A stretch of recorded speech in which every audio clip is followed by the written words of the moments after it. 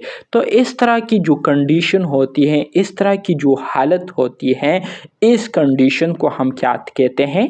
Disease कहते हैं। इंतहाई सिंपल डिफिनीशन है, ठीक है। देखिए यही बात आपको इसमें बताई गई है।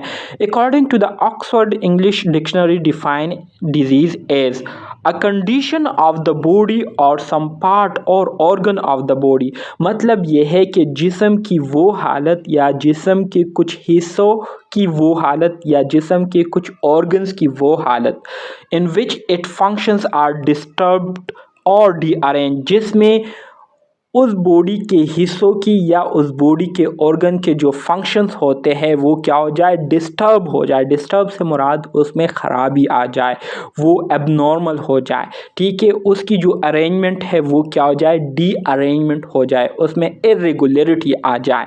तो इस तरह की जो कंडीशन होंगी इसको फिर हम क्या कहेंगे? डिजीज़ कहेंगे। इंतहाई सिंपल डिफिनीशन है, अगर इसको आप याद कर ले, ठीक है, अपने अल्फाज में लिखे, तो ये आप का जो है डिजीज़ की डिफिनीशन जो है बन जाएगी।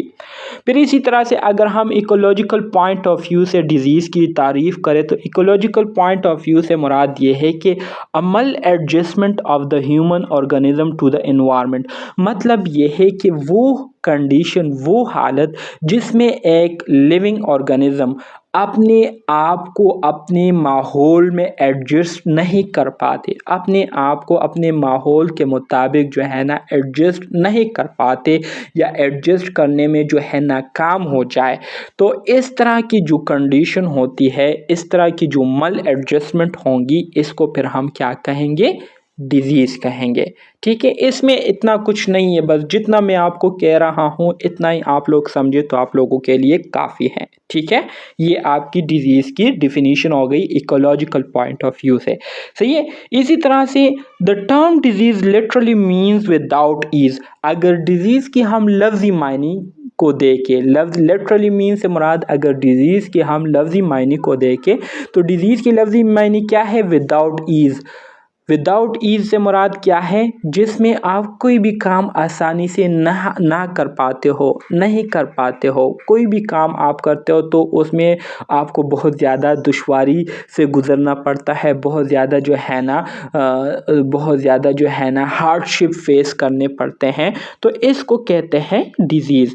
Opposite of ease when something is wrong with body function. जब हमारे बॉडी के फंक्शन के साथ कुछ बुरा हो रहा हो, उसमें कोई ख़राबी आई हो, तो इसको हम क्या कहेंगे? इसको हम डिजीज़ कहेंगे। तो उम्मीद करता हूँ ये जो 3 डिफिनीशन मैंने आप लोगों को डिजीज़ के बताए हैं, इसकी आप लोगों को समझ आ गई होगी।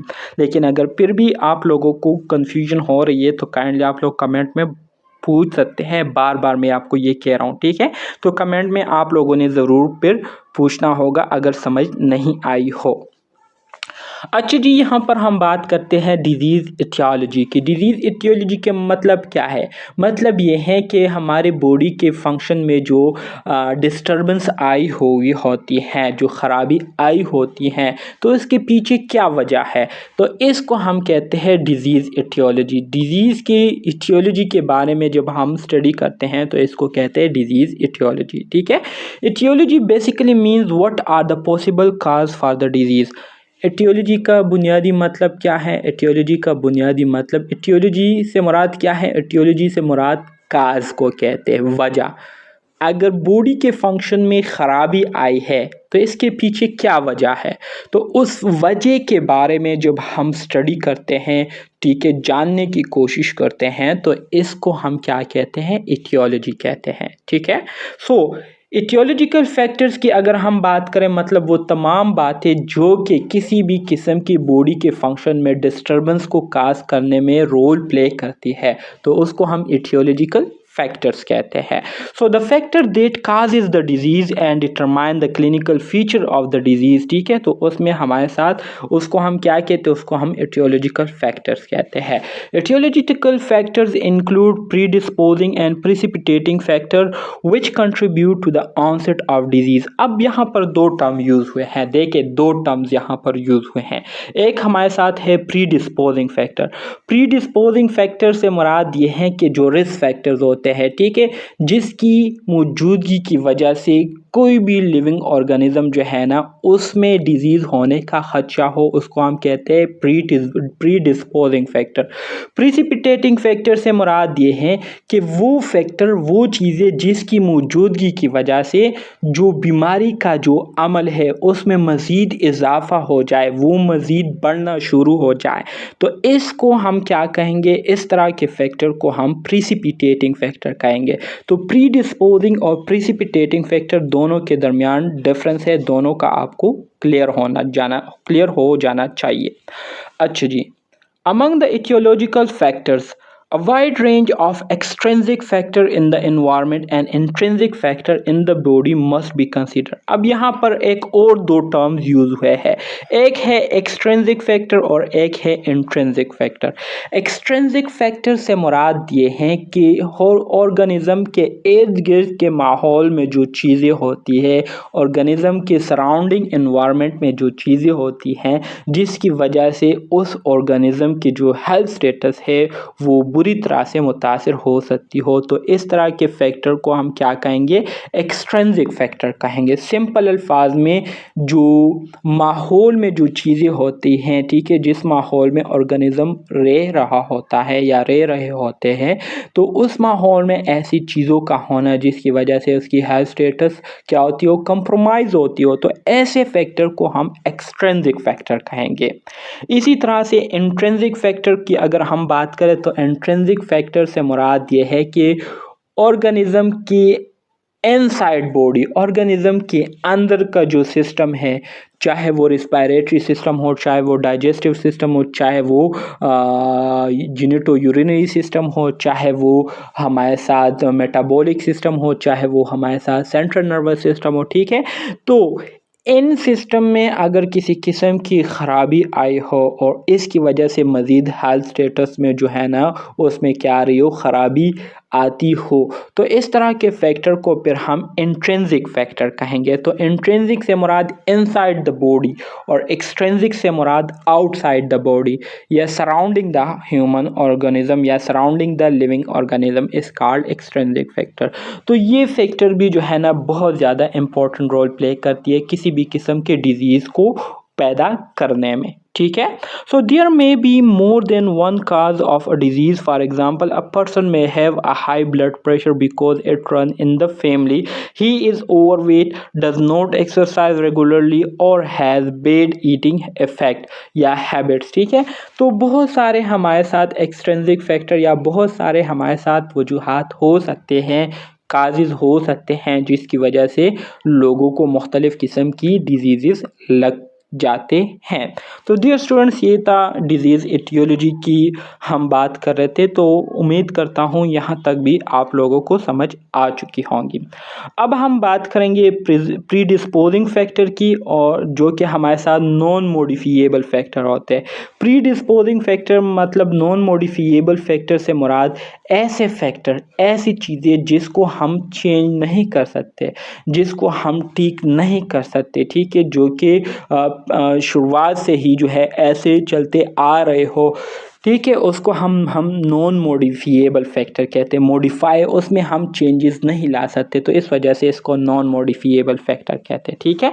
सो प्रीडिस्पोजिंग फैक्टर क्या है? The functions of these factor is to be intensify the effects of causative factors and promote the onset and development of disease. For example, gender, age, race, genetic background, environmental condition etcetera, ये हमारे साथ क्या है? ये हमारे साथ non modifiable factor है, ये हमारे साथ प्रीडिस्पोजिंग फैक्टर है। इन फैक्टर्स की वजह से अगर इन फैक्टर में किसी किस्म की ख़राबी है तो इन फैक्टर्स की ख़राबी की वजह से आपकी जो हेल्थ स्टेटस है वो ख़राब होंगी, आप डिजीज़ का शिकार